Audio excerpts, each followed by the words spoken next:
So our goal in this problem is to sketch a graph of f of x equals natural log of x to the fourth plus 27 using all of the algebra and calculus knowledge that we have so far. And we're going to try to do this without using the graphing capabilities of our graphing calculators. So let's start with domain. Remember that when we are looking at any log function, whether it's a logarithm base 10 or in this case a logarithm base e, we want to look at the argument. And so the argument here is x to the fourth plus 27, and the argument cannot be 0 and it also cannot be negative. So that means that x to the fourth plus 27 must be greater than 0. But notice, no matter what value you plug in here for x, when it gets raised to the fourth power, it's always positive. So that means that this expression will always be a positive number. So therefore our domain is all real numbers. Now before you move on to the intercepts, think about the domain because this will also give you some other useful information on this list. If the domain is all real numbers, then that means that you don't have any discontinuities in the graph. So that would tell us then that we don't have any vertical asymptotes. So down here for vertical asymptotes, we can say that there are none. So let's move on to the x-intercept. So anytime we're finding an x-intercept for any type of function, remember that's always where the graph crosses the x-axis, so we're going to let y equal 0. So 0 is equal to the natural log of x to the fourth plus 27. This is a log equation that we're going to try to solve. So remember that natural log is really a logarithm with a base of e. So we want to think of this log equation in its exponential form. So if you rewrite it, this becomes e to the 0 power is equal to x to the fourth plus 27. Coming over here, e to the 0 power is 1. So we'll solve this equation. 1 equals x to the fourth plus 27. Subtracting 27 from both sides, we're going to be left with negative 26 equals x to the fourth. But we'll quickly realize that when we go to take the fourth root of both sides, we're not going to be able to do that because we'll end up with some imaginary numbers, not real numbers. So that tells you basically there's no solution to this equation, which means over here back to the x-intercepts, there are none. So we know that there are not going to be any x-intercepts. The curve is not going to cross the x-axis. So now we'll move on to finding the y-intercept. So the y-intercept is going to be found by letting the x value equal 0. So we're finding f of 0, which would be the natural log of 0 to the fourth power plus 27. So that's going to be the natural log of 27, which we'll definitely need to use our calculators to estimate that value, and that's about 3.3. So either you can list the y-intercept as just 3.3, or you can list it as a coordinate. When x was equal to 0, the y value is approximately 3.3. I like to go ahead and leave it in its decimal form because we actually want to sketch a graph, so we want to plot this point. And I'd recommend that you start building your graph right now that we actually have a point on the graph. So go ahead and plot that y-intercept of 0, 3.3.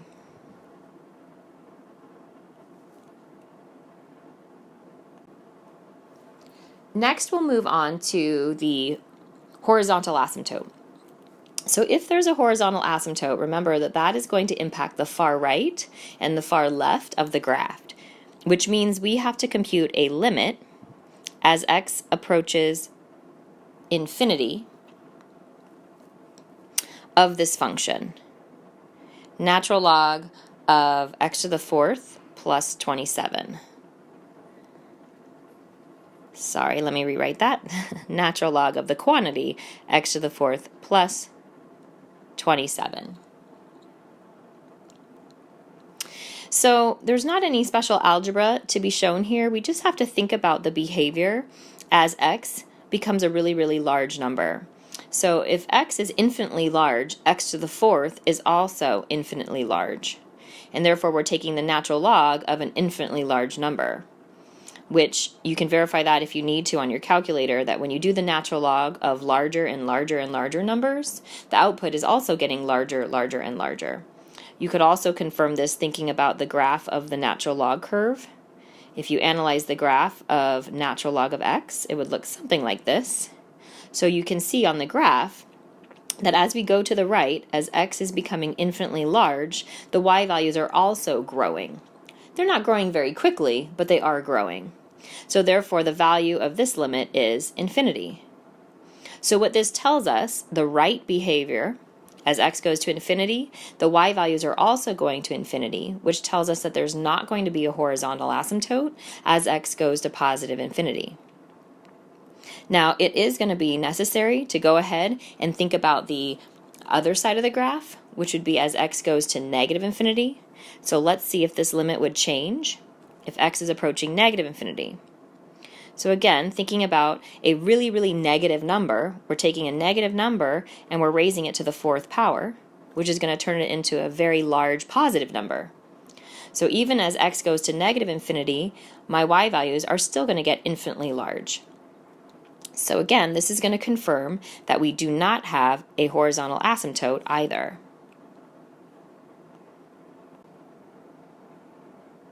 So I just looked at my list and I realized that I neglected to put symmetry on my list.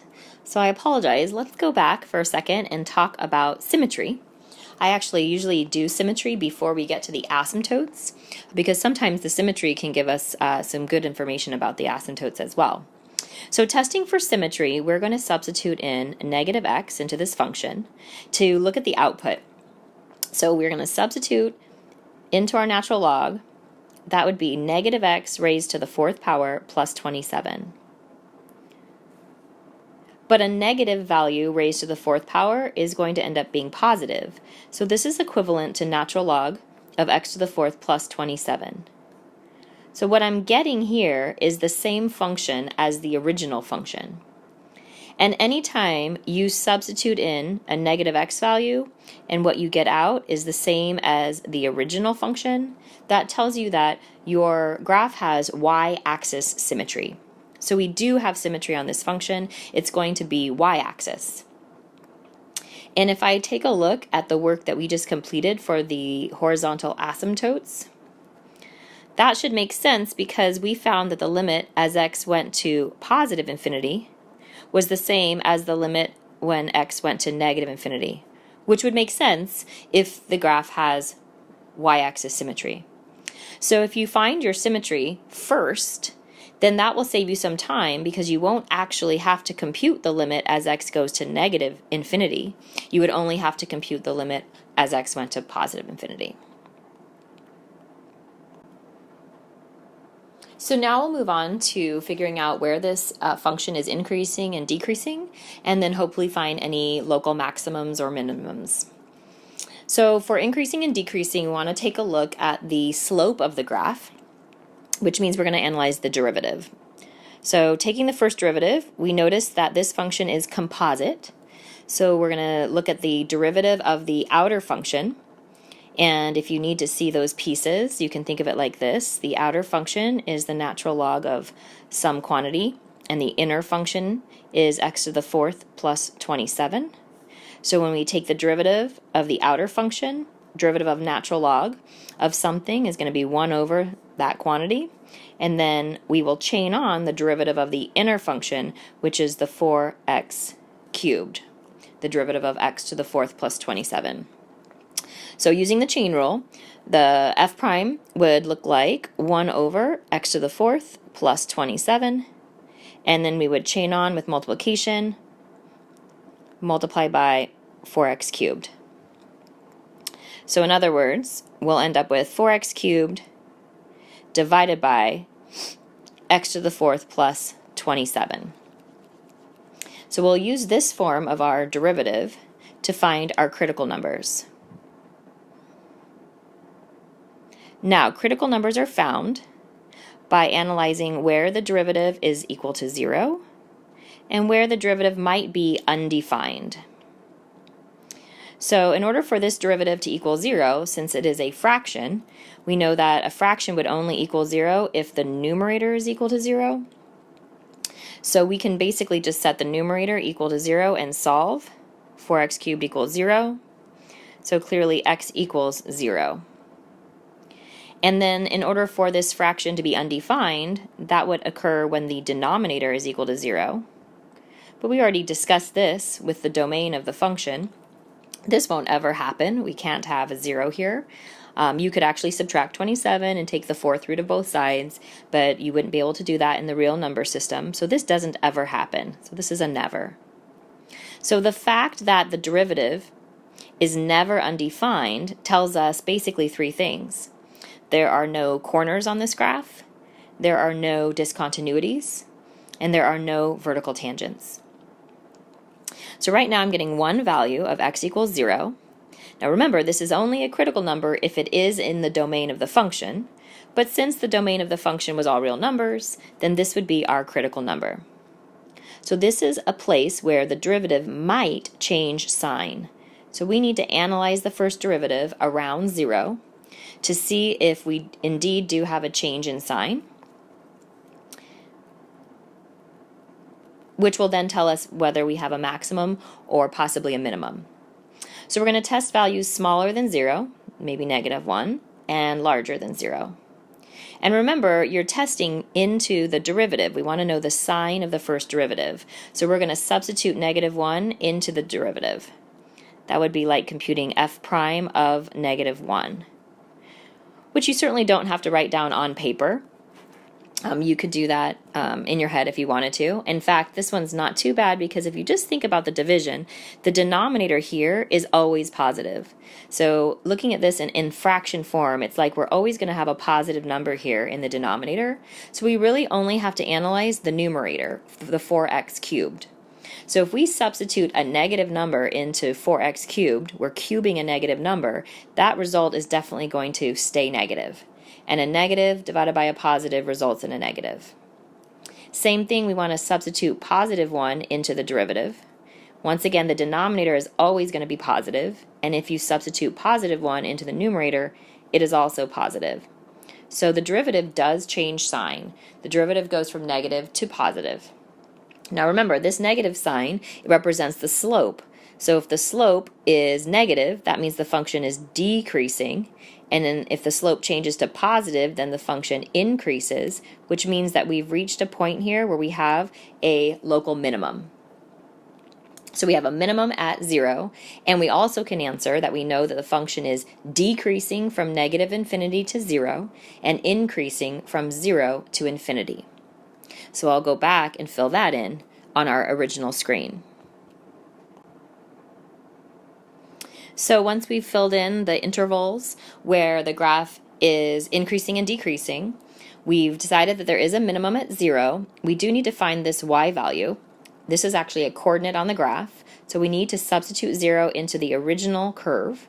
So that's going to be the natural log of 0 to the 4th power plus 27, which tells me the natural log of 27 is going to be the y value. And notice we actually did that earlier. That was a y value of 3.3. That was our y-intercept. So it turns out that our minimum is going to occur at the y-intercept. So I would now go to your graph, and I would make a little note to yourself that this is a minimum occurring at 0, 3.3. And we also know that there is no max, so you can say none for the maximum.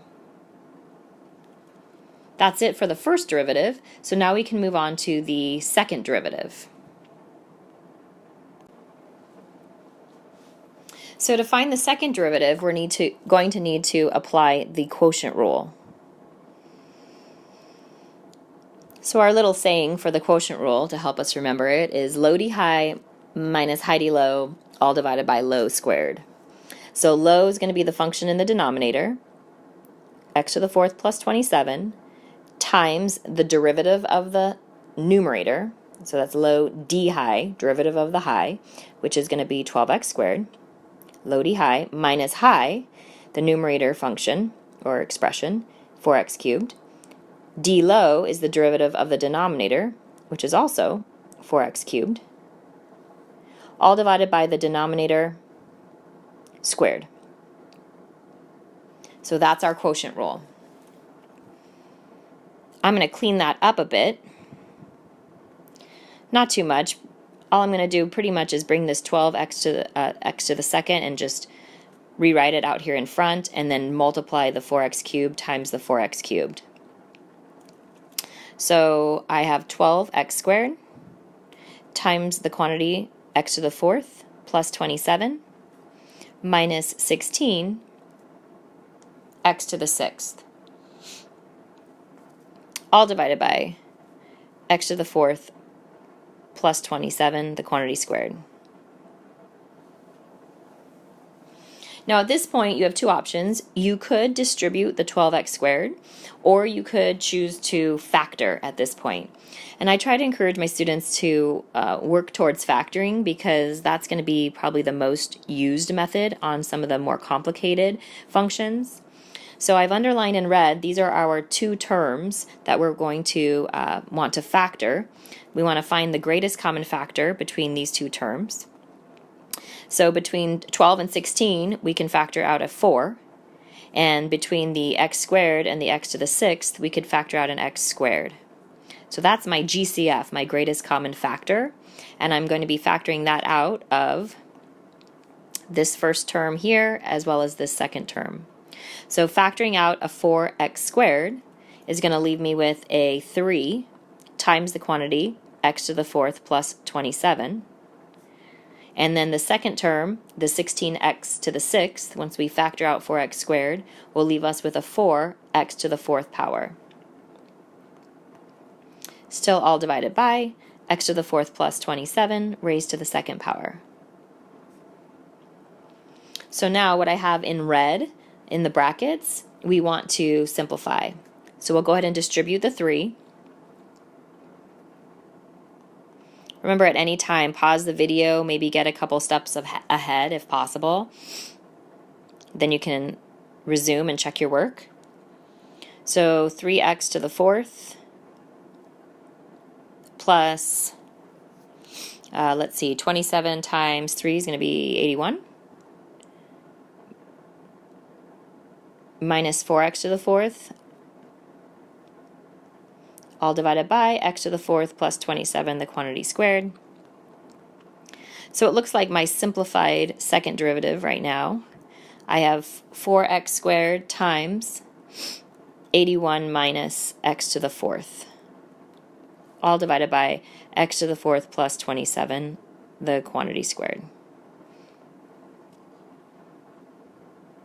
Now the second derivative is going to give us an idea about concavity. So we want to figure out where the second derivative changes sign. So we know that it can change sign at a point where it is equal to 0, one of the zeros, and it also might change sign at a point where it is undefined. So to set this second derivative equal to 0, we would set the numerator equal to 0. And it's already factored, which is nice, so that work has been done already. And we need to solve this equation. So since it's already, again, here in factored form, and that's multiplication, we're just going to set each of these factors equal to 0 and solve.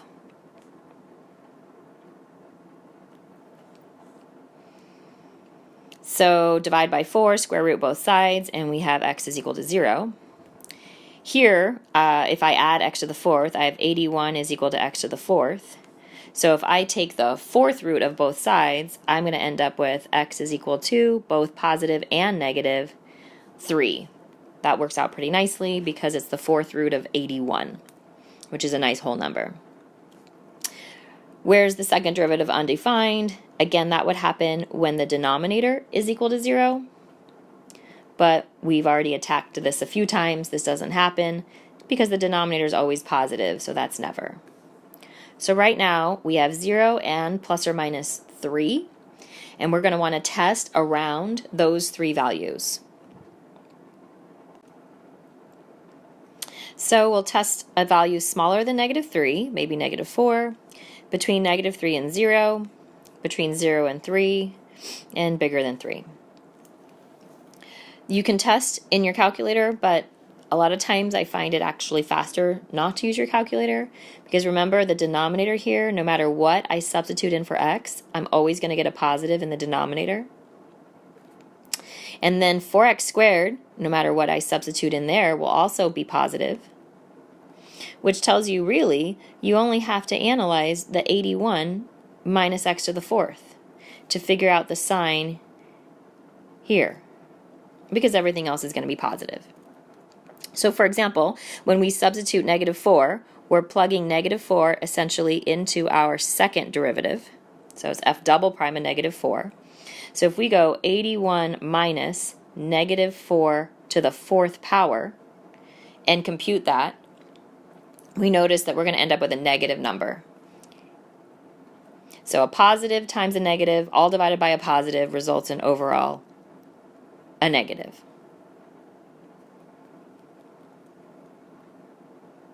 So now we test, let's see, we test -1 maybe, and we'll substitute -1 into the second derivative. So really looking at 81 minus -1 to the fourth power. And that's definitely going to give us a positive. Now, if you remember, we said we had symmetry. We have specifically y-axis symmetry. So if we have y-axis symmetry, then between 0 and 3, here I should have the same concavity that I have here between -3 and 0. And if you actually check that, in other words, if you substitute 1 into the second derivative, 81 minus 1 to the fourth power, and you notice that's definitely positive. So sure enough, we do have a positive there, as we should. Which means I could go ahead and fill in that my next sign should be a negative without actually doing the testing and the substituting. So these signs are telling me about the concavity of my graph. So this negative tells me, the first negative here tells me the graph is concave down. Then the graph changes to concave up, which means I have an inflection point at -3 because the concavity changes. However, at 0, the concavity goes from concave up and it stays concave up, so that means there is no inflection point at 0, but rather there is one here at 3 when it changes again from concave up to concave down. So we do have 2 inflection points. So now let's take this second derivative sign chart and we can go back to our original screen and we can fill in our intervals for concavity. So the graph begins, let's see, concave down. So we're going to be concave down on the x interval -infinity to -3. Then, oops, sorry about that. I put that in the concave up spot. Let me go back. We're concave down from -infinity to -3. Then the graph goes to concave up from -3 to +3. And then we're concave down again from 3 to infinity. So there's actually 2 intervals where the graph is concave down. So our inflection points occurred at -3 and at +3. So the last thing we need to do is find the y values of our inflection points. And these are points on the original curve, so we're going to actually substitute these values, these x values, into the original function. So we're going to find f of 3.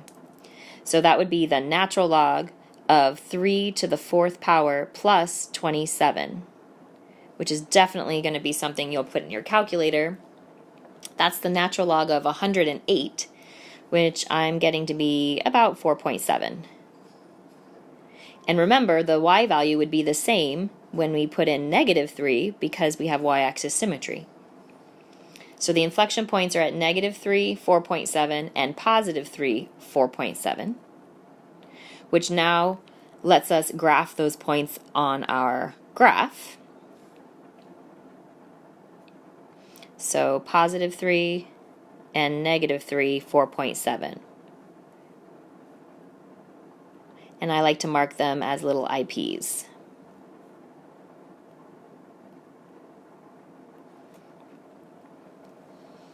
So we've found all of the pieces and we're finally there, 25 minutes later, ready to try to sketch everything. So I go from left to right. I start on the far left-hand side of the graph. So I would begin looking at my concavity. So back to my original screen here. The graph started off concave down, and then it also starts off here decreasing. So concave down and decreasing. So going back to my graphing curve, I'm concave down and decreasing. That would be something like that, concave down and decreasing. Then I change to concave up at the inflection point, and I'm going to be concave up until I hit that minimum, and then I stay concave up all the way to my other inflection point. And then remember, it has y-axis symmetry, so I would have a nice mirror image on this right-hand side. So that means it changes to concave down, but it continues to increase. And the domain is all real numbers. We don't have any horizontal asymptotes. We don't have any vertical asymptotes. It looks pretty good. And at this point, finally, I would go, all right, let me go to my graphing calculator, substitute, or rather put this function into my graphing calculator and see how well we did. How good is our rough sketch? You survived. These take a lot of practice, for sure. So take your time, go one step at a time, and see if you can put all the puzzle pieces together, but this is our end goal, a decent sketch using all the algebra and the calculus that we've studied so far.